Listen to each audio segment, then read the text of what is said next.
If you're old enough to remember the era of mixtapes, slim fast shakes, and big bangs, then you're also probably old enough to start feeling fatigue in the middle of your freaking workout. I've been training since my early 20s, and the training techniques that I did in my 20s and 30s are not gonna cut it for 49 plus. Some of you might be even noticing the effects earlier. Hormones play a huge part in your recovery. That means that you need more recovery time, and you also need to train smarter. Our muscles take longer to recover after training. And one of the biggest game changers for me was not trying to cram in a ton of exercises in one workout. Now, there's a couple different ways that you can do this. For those that work out at home, you can split your workout into 2 times. So for instance, on a heavy leg training day, I might do 2 of my heavy lifts in the morning.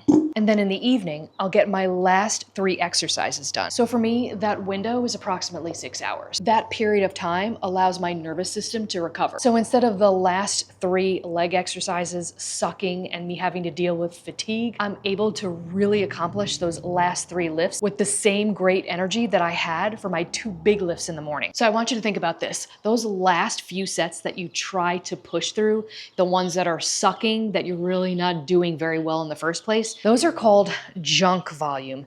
Basically, movements that are performed with such little effort that they really don't contribute much to muscle growth. If you train at a commercial gym and you can't split your workout into 2, you can do something like pairing your 2 heavy leg lifts with something less taxing like biceps or even triceps. It works because they're 2 completely unrelated muscle groups. And then on another day, you can pair those lifts with something else. And I think this is where a lot of people get confused. Yes, you want to challenge those muscles during that time frame, but what matters most is the weekly volume that you put your muscles through. The research is clear that it's total weekly volume per muscle group that drives muscle growth, not whether it happened all in one session. The second thing I did, I started slowing down the tempo in every single exercise that I was doing. The part where I come back down to the lowering phase. This allows me to recruit more muscles and puts time under tension. So I'm recruiting more muscle fibers in each session. This helps you get a significant more amount of muscle challenged